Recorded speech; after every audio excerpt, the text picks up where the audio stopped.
prazer estar de novo aqui no nosso simpósio do Voz e Amor. A gente já está há alguns anos, como o doutor Juliano falou. Hoje estamos a família toda aqui e é sempre uma sensação da gente estar doando uma parte do nosso tempo, mas recebendo tanto de volta, né? Então, eu falo isso, eu sou exemplo disso, a gente transmite isso para os nossos amigos, para a nossa família. A gente poder estar aqui é para nós um privilégio, né? Então, queria só reforçar isso, né? É sempre um privilégio, a gente recebe tanto de volta, então, muito bom poder estar aqui hoje com vocês. Meu desafio era mostrar um pouquinho os avanços do tratamento de câncer de mama e ginecológico. Então, como o doutor Igor falou, o que eu vou mostrar, eu vou pedir para vocês não se atentarem a gráficos que vão aparecendo, mas eu vou explicar um pouquinho o racional das medicações atuais e o que elas estão trazendo de benefícios. Muitas vezes eu não vou chegar para vocês para colocar exatamente qual a magnitude de percentual, de estatística, mas é para explicar o quanto que os tratamentos conseguiram avançar e em que linha que eles estão indo cada vez mais, né? Então, que tipo de terapia está cada vez melhorando um pouco mais os desfechos das pacientes, tá bom? Câncer de mama é o câncer mais comum entre as mulheres. Nessa última avaliação, inclusive, além de ser o mais comum entre as mulheres, ele é o câncer mais comum. Ele ultrapassou, inclusive, o câncer de pulmão, em termos de incidência. Pode passar? É ainda em torno responsável por 15% dos óbitos em todo o mundo. E no Brasil, a gente tem essa incidência que a gente já conhece um pouquinho desse último dado do INCE. Então, 30% dos tumores de mama, dos tumores femininos, são câncer de mama. Ainda no país, a gente tem, no terceiro lugar, o câncer de colo de útero. E depois, em torno de sétimo, oitavo, câncer de ovário e câncer de corpo do útero. Então, os cânceres de mama e ginecológico são basicamente essa sequência que a gente tem para as mulheres. Lembrando que em países com uma maior renda, essa incidência de câncer de colo do útero é algo impensável, né? Então, é algo que é ainda muito prevalente no nosso país, por muito pouco rastreamento adequado do câncer de colo do útero. O normal era não ter um tumor que é tão prevenível como o terceiro mais comum. Então, vou falar um pouquinho da sequência que a gente foi tendo, né? Quando que, mais ou menos no início dos anos 50, 60, a gente tinha principalmente cirurgia, radioterapia, especialmente em mama, a partir mais ou menos dos anos 70, endocrinoterapia, que os pacientes conhecem muito, são os comprimidos, né, que é hormonioterapia, tamoxifeno. Depois foram seguindo algumas evoluções muito importantes, especialmente nesses últimos 15 anos, que é o que a gente conhece hoje como terapia-alvo, que são medicações que são direcionadas para alterações específicas do tumor.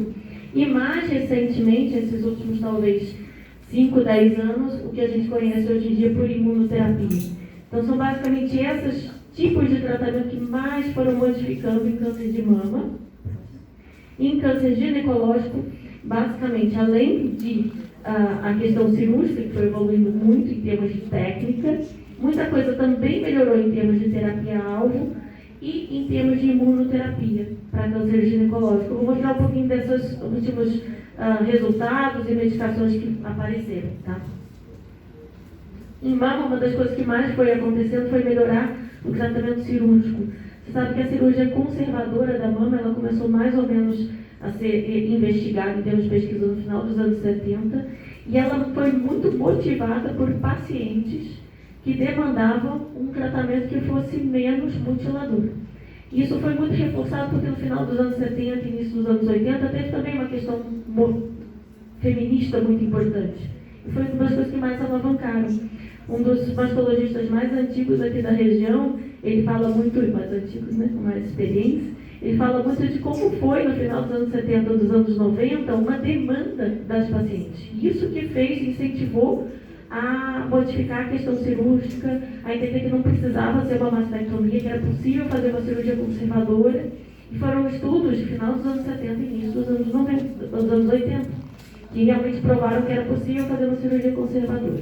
Hoje em dia a gente tem um desenvolvimento muito maior, inclusive de técnicas oncoplásticas, e inclusive liberações importantes em termos de lei de garantir a reconstrução das mamas.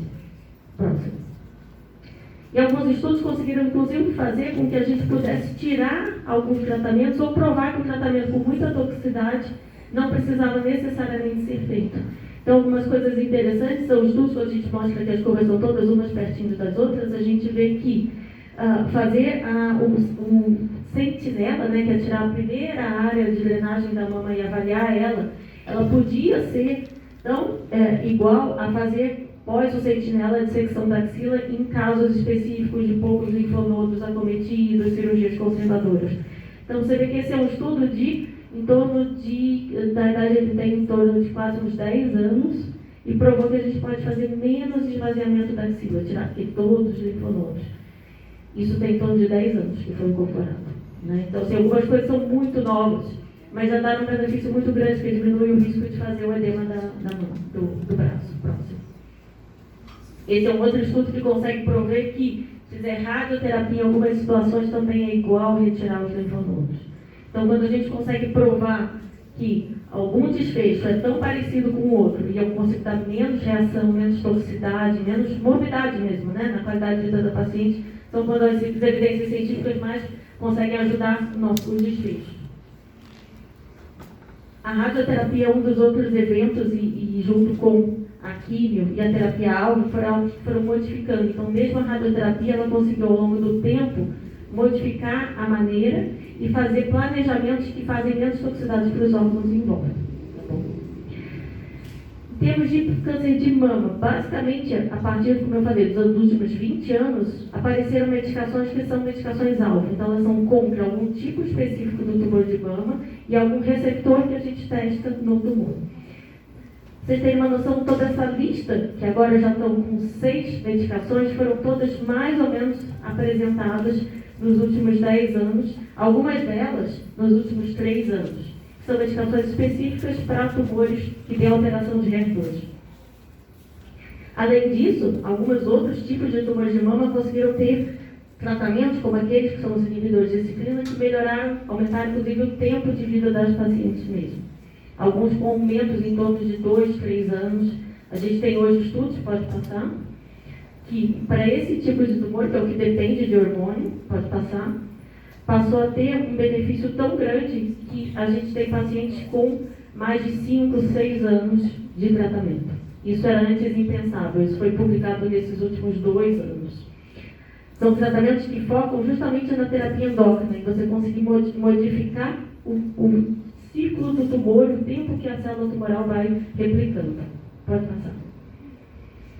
Isso basicamente apareceu nesses últimos 5 anos. São esses estudos que a gente chama de inibidores de ciclina, que estão atualmente previstos de serem incorporados no Sistema Único de Saúde e no sistema privado eles existem pelo menos em torno de 2 anos.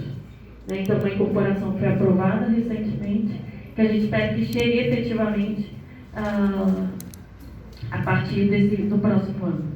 São medicamentos que revolucionaram muito. Então, basicamente, isso que a gente chama de inibidores de ciclina. Pode passar. Esse é o dado que eu estava mostrando para vocês. Então, a gente tem pacientes que a linha de tempo de boa resposta e doença controlada está passando de 5 anos. Foi uma das coisas mais modificadoras que a gente viu recentemente. E eles foram incorporados, mas não chegaram ainda no sistema único. Então, a gente espera que isso seja o mais rápido possível. Vou dar um exemplo, por exemplo, falando da pesquisa, né? Lá na Unicamp, nós somos um centro que, por causa do nosso empenho, da nossa disposição, eu pessoalmente já fui Secretaria de Saúde, já fui conversar, já fizemos uma diretriz, junto com o Dr. Leonardo, de utilização, de incorporação dos inibidores de ciclina. A gente tem um programa de acesso. Então, a gente tem atualmente quase já 10 pacientes que estão tendo acesso aos inibidores de ciclina por causa de pesquisa, né? Por causa de acesso, por causa da gente correr atrás, por causa da gente dizer, não, nós estamos aqui como instituição e a gente está disposto a poder fazer, né, ter dado, acompanhar o paciente, incorporar mesmo uma medicação, mesmo com todas as reações, porque justamente a gente sabe o quanto que desfecho positivo ela pode dar para o paciente. Vamos passar? Esse é o câncer de mama que a gente chama HER2, e esse, como eu mostrei para vocês, são os últimos 2 anos, em termos de pelo menos 2 medicações muito modificadoras do desfecho dos pacientes. Essas medicações, pode passar, elas principalmente modificaram tanto o desfecho, que são esses anticorpos que a gente chama, que são trastuzumab e pertuzumab, que se a gente comparar com o que a gente tinha no início dos anos 2000, que era quimioterapia, depois com o que a gente conseguiu com o primeiro anticorpo, que chama trastuzumab, e depois com o segundo anticorpo associado, que chama pertuzumab, a gente tem basicamente um ganho de quase 1 ano e meio a mais. Isso, em estudo clínico, ele significa muito, e para a vida dos pacientes significa muito. Nesses tratamentos, hoje em dia, o estudo dele já tem mais de 8 anos de segmento, tem 30% dos pacientes muito bem, há mais de 8 anos. Vários médicos oncologistas que têm pacientes que estão com o mesmo tratamento há 5, 6, 7, 8 anos. É uma minoria, normalmente é em torno de 20% dos pacientes que conseguem estar tão bem por muito tempo, mas que tiveram uma resposta considerada completa e que está mantida. Isso foi um dos maiores ganhos que a gente teve para câncer de mama HER2. E essa outra classe, que eu falei que chegou agora, nesses últimos 2 anos, a gente chama eles de ADC, que são anticorpos, são proteínas que carregam a quimioterapia. Isso é um mecanismo novo. A primeira droga desse mecanismo, ela chegou no Brasil no começo desse ano e deve chegar no começo do ano que vem uma segunda que usa esse mesmo mecanismo. São avanços que a gente foi conseguindo para dar menos toxicidade. Então é um anticorpo que ele leva ali do lado moléculas de quimioterapia. Ele se liga na célula tumoral, pode passar. Ele anda na circulação, aí ele chega na célula tumoral, pode passar. Se liga nela e joga dentro a quimioterapia. É o que a gente chama um mecanismo como se fosse cavalo de Troia, né? Então, a célula tumoral, ela tem uma proteína, o anticorpo, ele anda na circulação, acha aquela célula tumoral, acha a proteína, se liga nela e joga para dentro da quimioterapia. Isso diminui a toxicidade de quando a gente tem que fazer a quimioterapia direto na veia. Tá? E é uma das medicações que foram desses últimos avanços.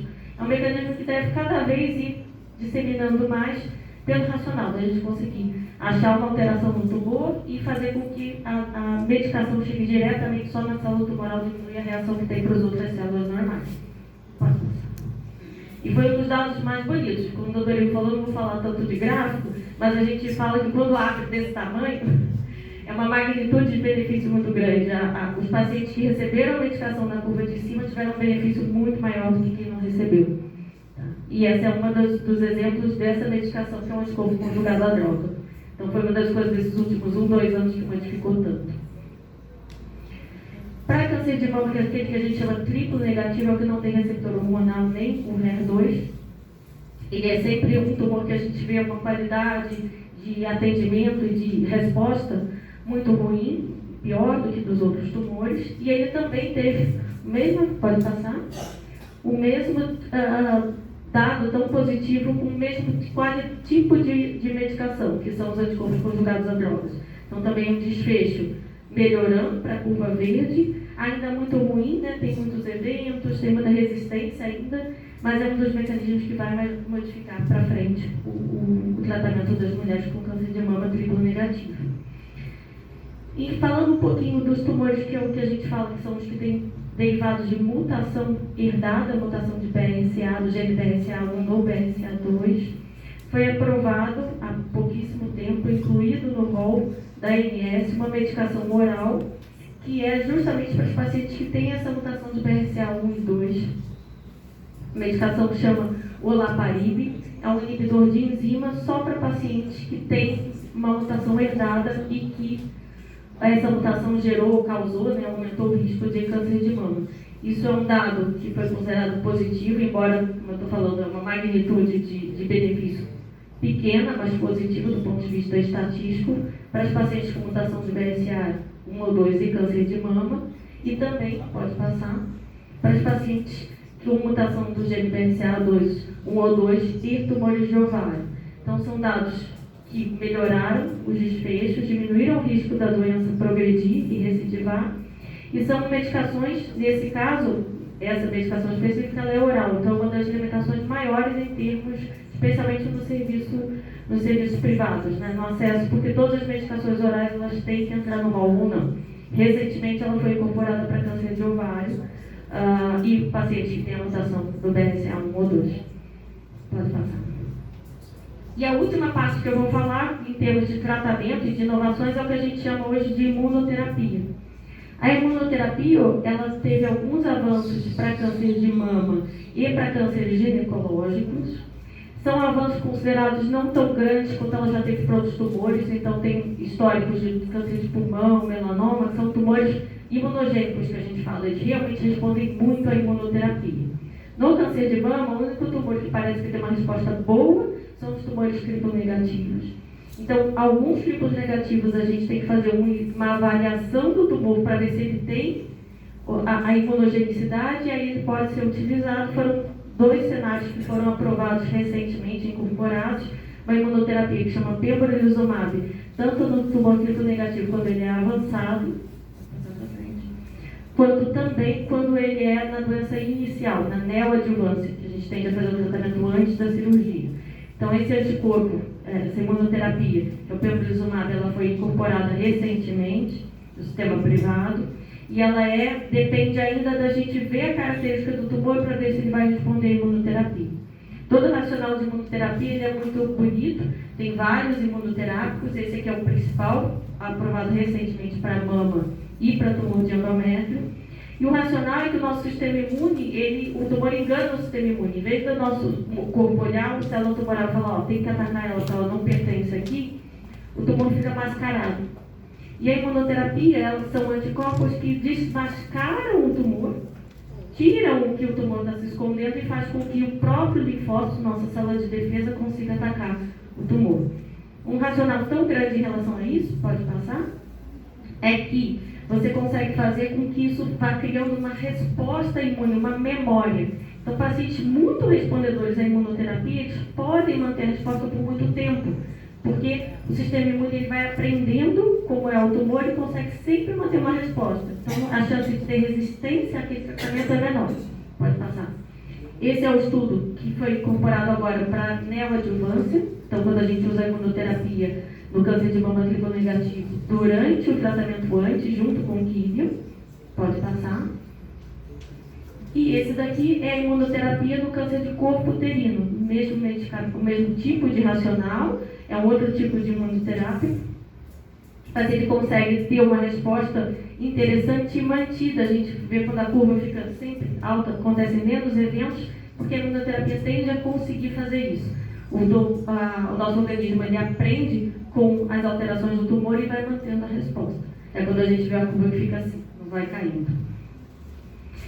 E esse principalmente, então, é a última parte que eu estava falando do tumor ginecológico. Essa foi a última evolução que teve de tratamento de câncer de colo uterino, que é sempre um tumor que teve tão poucos avanços.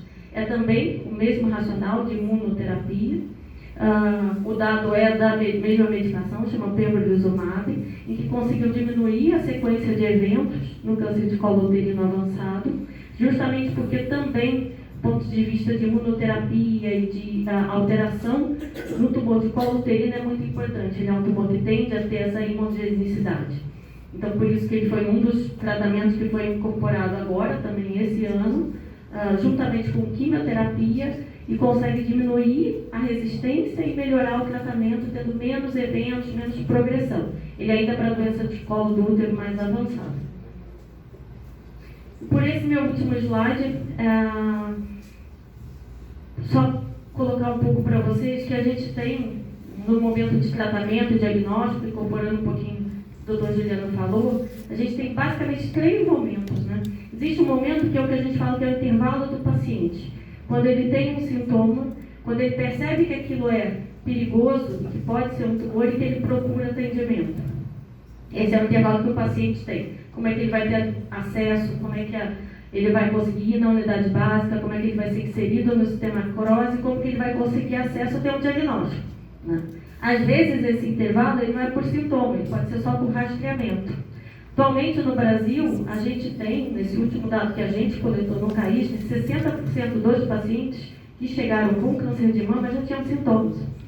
Então a gente tem focado mais em conseguir tratar rapidamente quem já tem sintoma do que fazer rastreamento, para a gente tentar melhorar os desfechos dessas mulheres, a ponto de a gente conseguir melhorar também o desfecho de quem está fazendo o exame de rastreamento. Tá? Se a gente não conseguir minimamente tratar quem tem um nódulo na mama crescendo, a gente não vai conseguir nem se organizar para tratar quem não tem absolutamente sintoma nenhum e está fazendo rastreamento com o exame normal.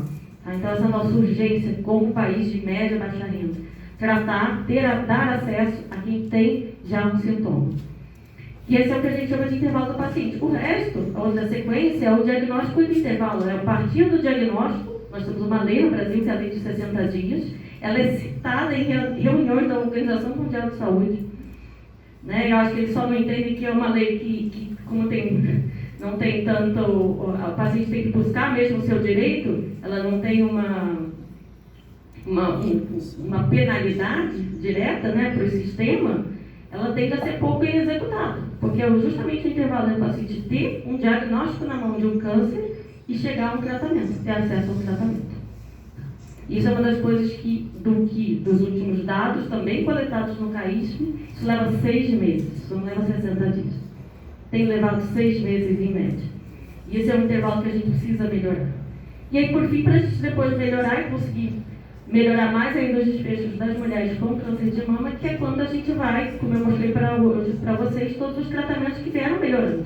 Né? Mas a gente tem muita coisa para melhorar.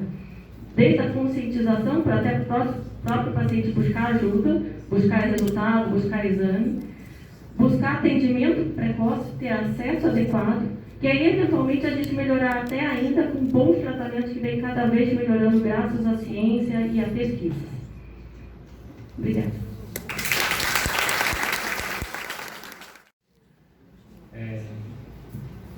Pelo avançar da hora, a gente não vai fazer uma sessão agora de perguntas, mas nós estaremos à disposição no intervalo do almoço. Se alguém tiver alguma dúvida, a gente vai responder. Eu acho que foram palestras maravilhosas, eu fiquei extremamente emocionado. E eu acho que isso vai mexendo com coisas na cabeça da gente, a gente vai pensando em outras coisas. Eu acho que provavelmente vocês devem ter alguma pergunta e a gente se coloca à disposição. Queria agradecer a presença de todos, agradecer o convite e a gente retorna ao meio-dia 1h30. Vai ter uma sessão opcional que vai ser uma vivência do feminino com a psicóloga Estela. Isso, ao meio-dia, a 1 hora, não é isso? Então, obrigado a todos.